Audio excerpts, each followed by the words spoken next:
good afternoon, good evening, wherever you are on the planet, and welcome to another episode of Ignite Humanity Live. I'm Lady JBO and your guest and host, and not your guest, your host, and I come to you with many guests and excited to share with you the opportunities for you to step into ways to ignite humanity. We're all about strategies, tips, and tools on how every day one of us, a single person, wherever we are in the world, we can go out and do something to help one another.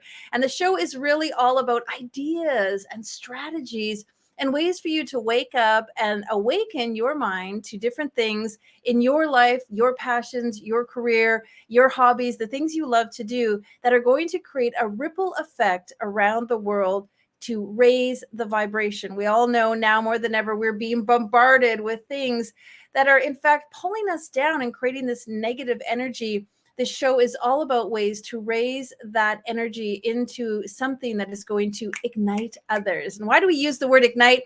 Well, I believe that we all have powerful ignite moments in our lives, those moments that changed us, that redefined us, that set us on a new trajectory in our lives. Usually, they sometimes were hard and difficult, but often they always take us to a better place, a mission, a purpose, a vision, the things that we love to do. And it's a wonderful way to share your ignite moment and how it empowered you to inspire others. And so we have guests throughout the show. They're going to be talking about not only their ignite moment, but what they love to do that is going to ignite humanity. Now, each and every day, today's Monday. And so we have a theme for all of our shows. And Mondays is all about ideas. We love to give you new ideas on how you can step into igniting humanity. And I share with people right out of the gate, one of the things that you can do is spend time with your children or your parents. I know that everyone's like, I do that all the time, but here's something that's unique. When you're with your kids, great idea, get down low, get to their eye level, get to where they are. So get on the ground with them, get on the playground with them, play on the floor with them, be at their level, really enjoy time with them at their level. And when you see them at this eye level and they feel you down where they are, because imagine always having to look up at the world. It's a kind of a tough thing for kids. So when you come to their level, you ignite them in a new way. You make them feel like you really see them. You let them know that you really care about their space and you're really interested in what they're doing.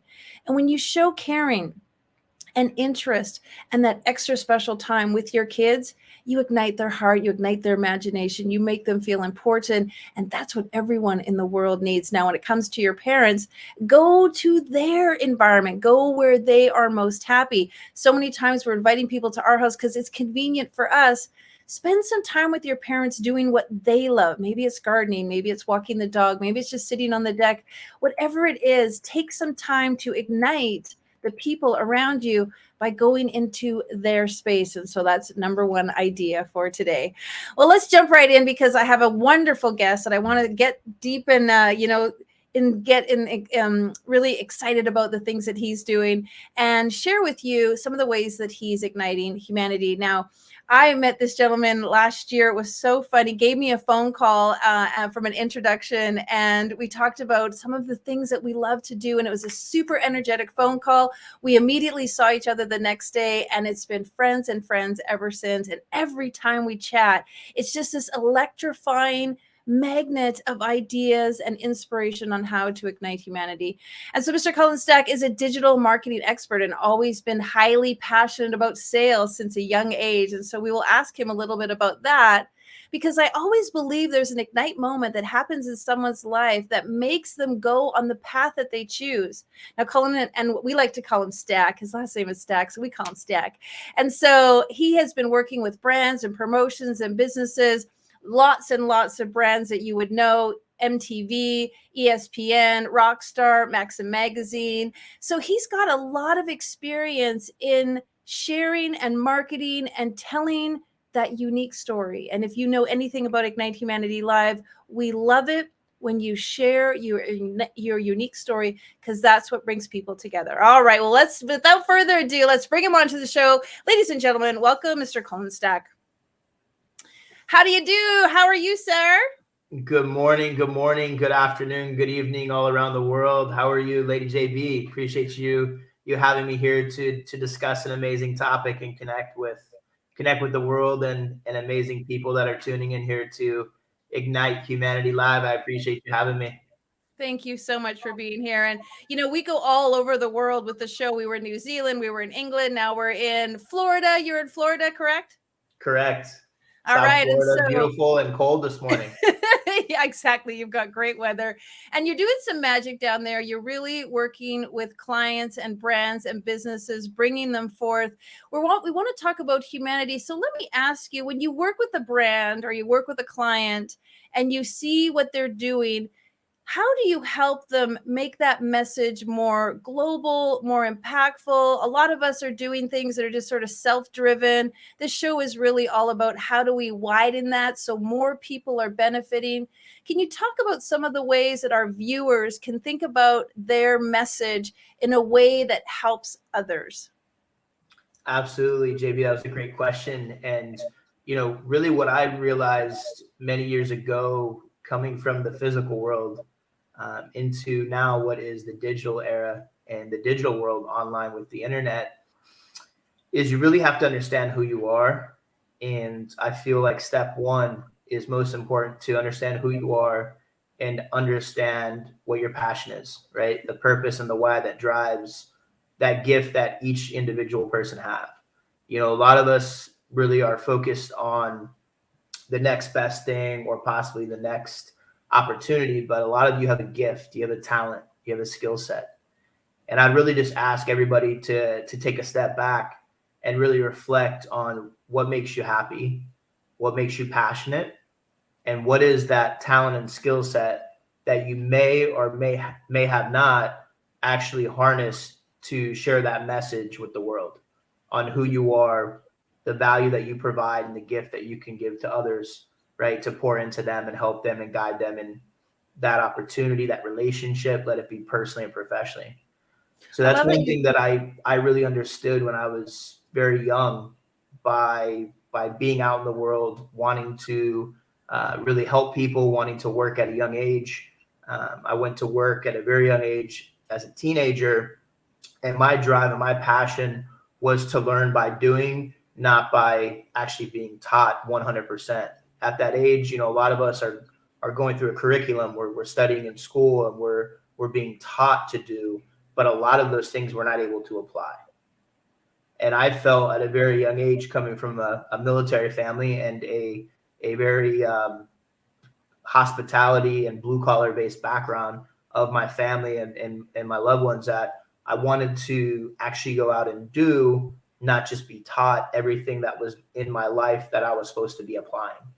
So I learned at a very young age that by going out and having balance in actually doing and applying and then learning and then doing, it actually helped me grow at mass amounts my emotional intelligence, my intellect, right? And the opportunity to understand pieces and to build on those personally and professionally, as well as to create businesses and opportunities. So Well, you brought up two really good points. And let's go back to the first one. You really spoke about people doing their gift and their passion. And I think now more than ever, people do what's on trend. They do what thinks going to make money. They do what their friends are doing. And they actually don't really dip into their intrinsic gift. The thing that if you look back when you were a kid, you kind of probably already did it all the time. Or even now as an adult, you're like, nobody has to pay me to do this because I love doing it. And so that gift and that passion actually, I think, is really important that you point that out, because you only have so many hours. I think you were telling me how many minutes in a week that people work. Was that you that was sharing that with me? How many hours people work in a week? oh, I don't know if we had that conversation, but I do follow that. I follow a lot of breaking it down to, I think we discussed like how many hours you sleep. I Yeah. think was the conversation. It was you sleep about 25 years of your life, Right. right? On the average life cycle, right? And so really, what are you doing with those other 25 years? You're actually creating an opportunity both through your family, your legacy, right? Your business. So, what are we going to do to maximize those 25 years to really make them 100? Because a third of your life, you're actually sleeping. Right. And then that other word you said, which is so important, is do, because a lot of us now, we're just taking in content. We're listening to things, we're reading things, we're witnessing things, we're watching things, but we're not doing. And I think that is a key piece in so much success or in achieving anything, is you really have to do it. You have to do it.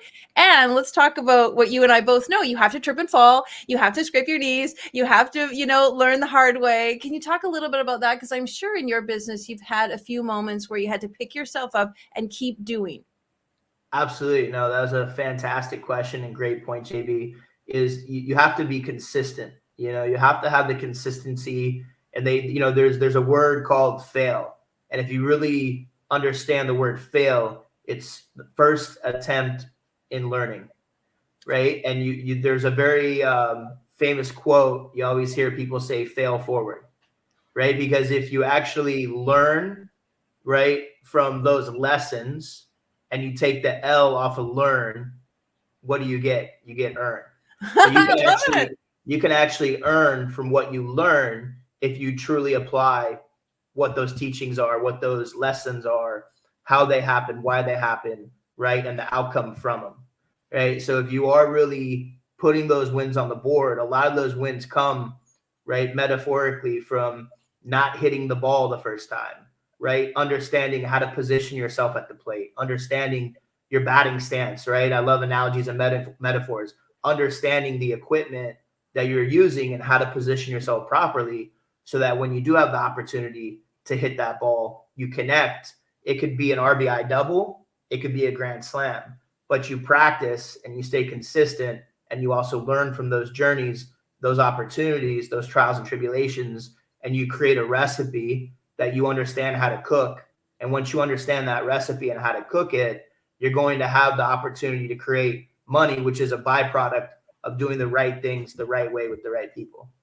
Right. Well, I'm going to try to keep going with your sports analogy, but I'm not so good at sports. But when you strike out, also a very good learning curve, because you're like, oh, if I just moved up an inch, or if I just moved to the left a bit, or I really didn't like that feeling of striking out. So what do I need to do? Do I need to go back and practice more? Is there something else I need to learn? Is there something I didn't see or I didn't notice?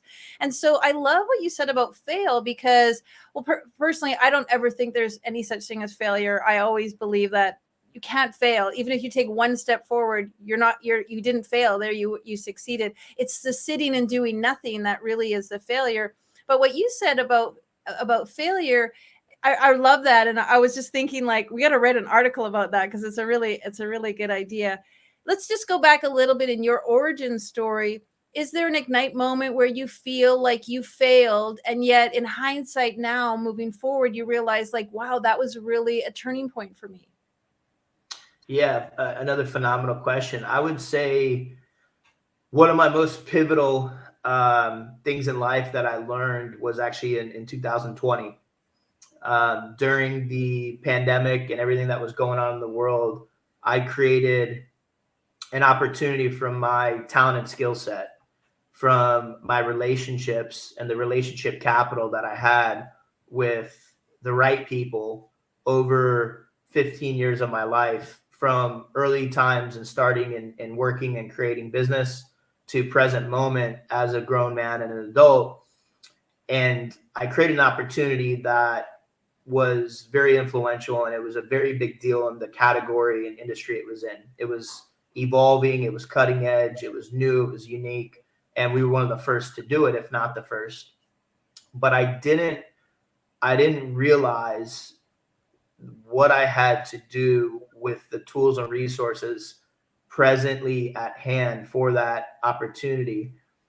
And I didn't really take enough time to study and learn, because I was so involved in the moment and just going in the fast lane, right? As things can happen sometimes. Being excited that I was working with somebody of prominence, being excited that I was working with the biggest opportunity in that niche of business, potentially the first, and being that it was a national and then global opportunity, I was in the deal and not so much on the deal.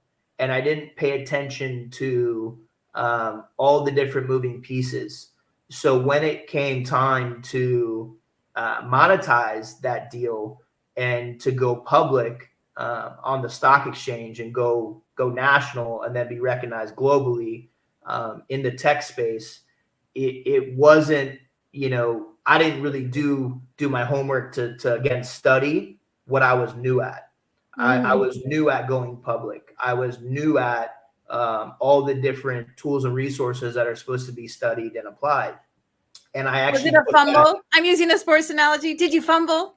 yeah, I fumbled. So I put my trust in the different people on the team, right? Because it's a team sport. Right. And sometimes when you're the wide receiver, you're the quarterback. We'll use football as an analogy for all our football fans out there. Sometimes you may have to play quarterback, right? Even though you're an excellent wide receiver, or maybe you're part of the offensive line. You're great at blocking.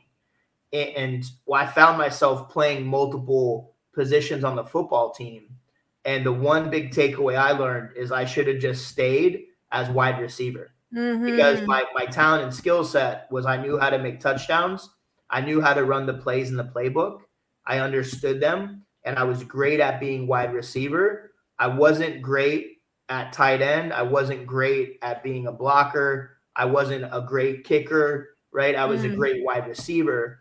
But because I didn't study the new opportunity and understand what was being done with me and done for me, I needed to put more of my time in studying the new opportunity so that when the opportunity prevailed, that I had to pivot and I had to put on the jersey to play a different position because it was at the best interest of the team. Now I had the tools and resources, and I had the ability to step in and say, hey, quarterback's sick.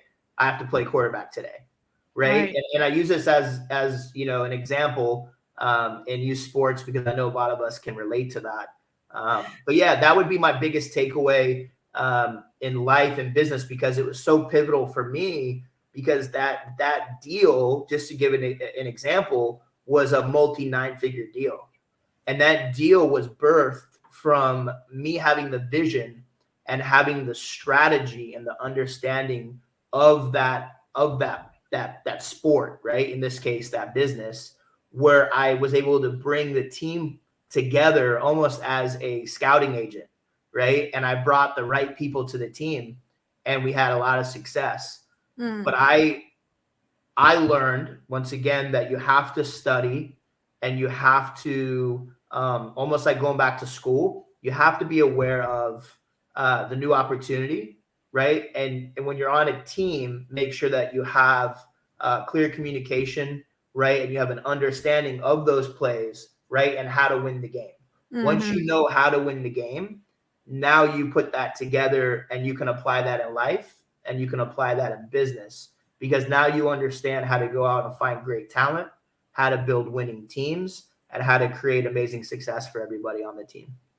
It's really important what you say about being a student. And I always say I'm such a student of life because you get to a certain age or you become an adult and you think like, I know it all and I don't need to learn and I don't need to learn that. And I really find that people do a disservice to themselves because you can't know everything about nutrition. You can't know everything about parenting. You can't know everything about relationships. You can't know everything about business if you decide that you're always going to be a student. And it doesn't mean going back to school, but it means constantly aware of the fact that you can continue to fine tune, take in information, assess new data. Like if you have the mindset that you are a student and you're willing to learn, be in the learning phase of what it is at what you're doing, you can exponentially do so much more than if you're like, I already know this. I'm going to do what I've always done. I'm just going to do what my parents did, or I'm just going to do what the guy next door did. And you and I have talked a lot about this in marketing, about leapfrogging over top of what everybody else is doing and doing something new. And the only way you can do that is to really educate yourself. So idea number 2 for today's Ignite Humanity Live is be a good student, be willing to learn. And today we're really sharing with you some great ideas that you can do to step into igniting your life and the lives of other. So Mr. Stack, let's talk a little bit about some of the ways that you like to give back and some of the things that you do. Some, I like to talk about the ripple effect. We do small little things that actually grow into this exponential impact. You love impact. Share with me a little bit of the ways the viewers at home, and you could even talk about, you said you surrounded yourselves with the right people.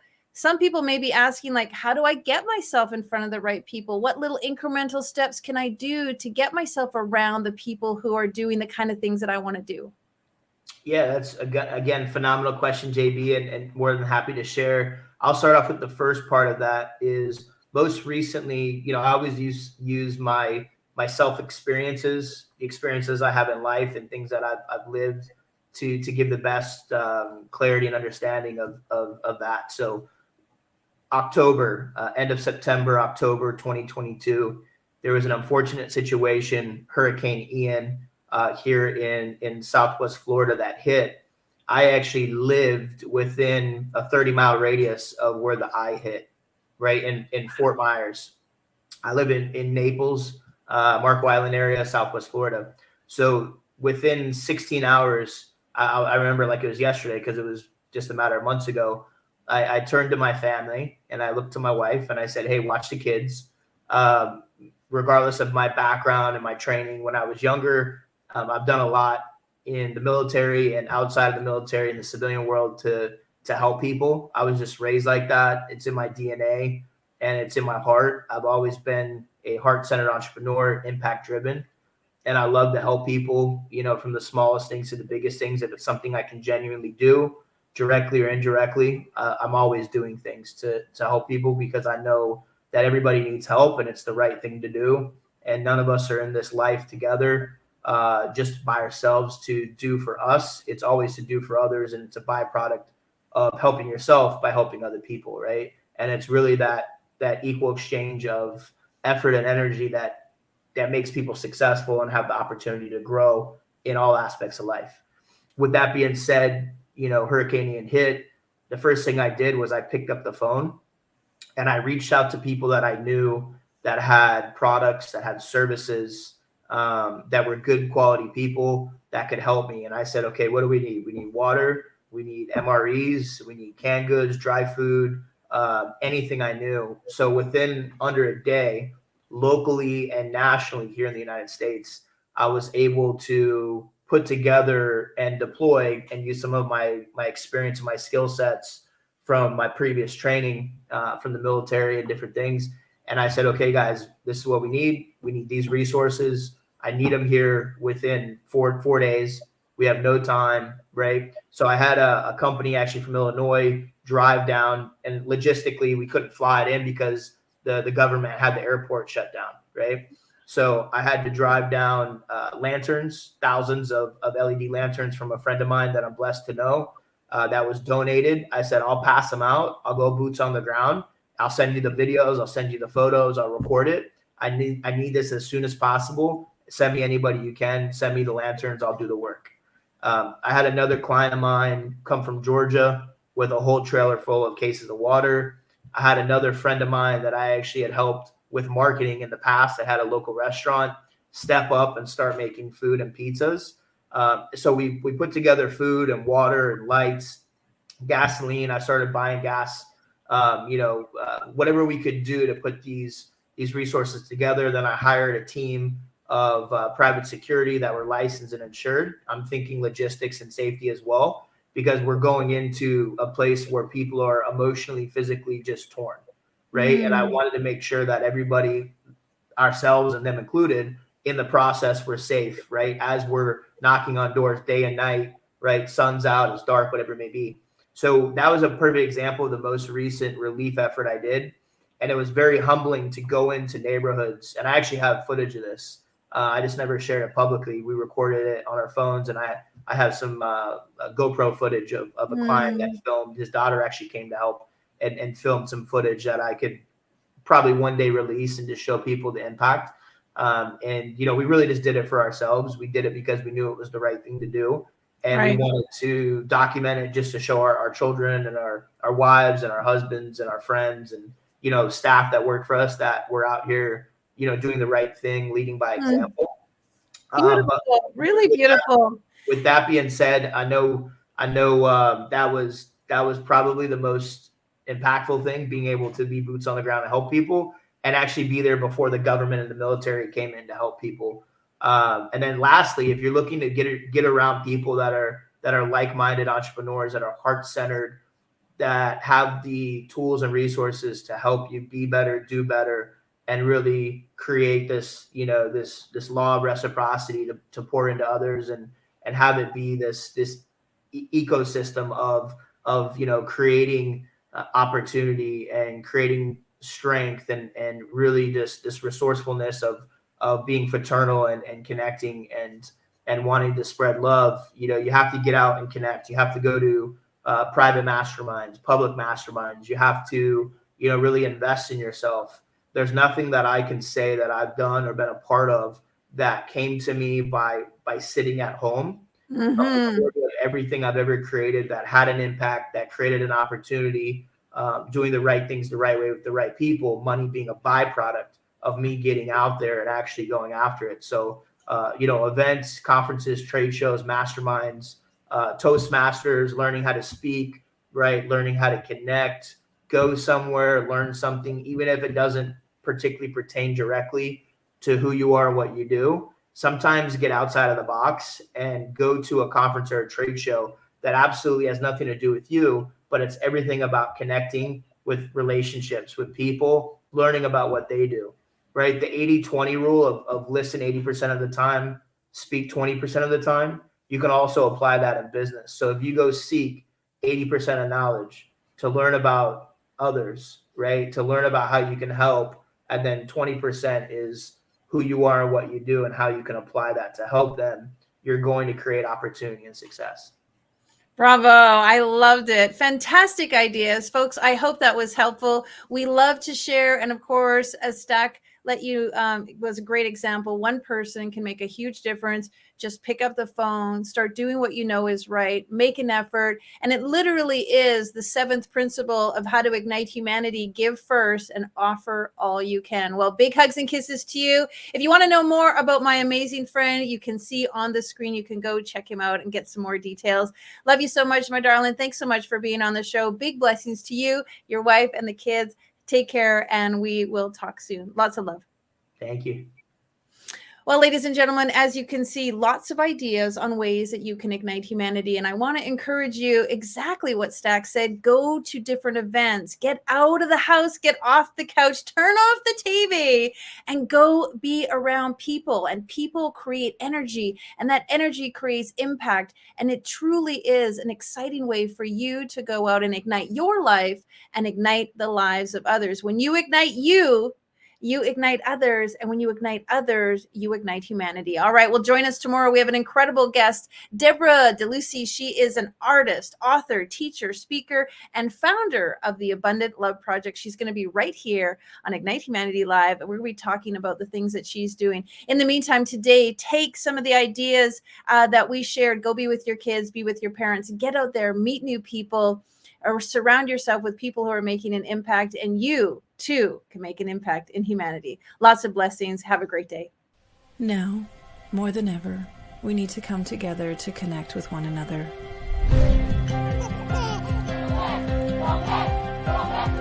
We need to feel the truth in who we are and let go of everything that's happened in the past.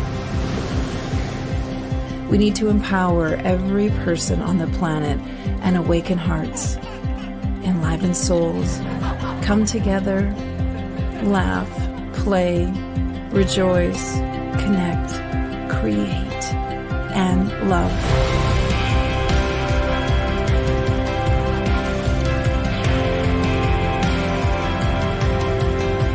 It's time to ignite humanity. We want you to be a part of something that will impact the future for everyone. We want you to tell your story, share your Ignite moment, show people who you truly are. Be a part of igniting humanity and making a difference in the world and all of our futures.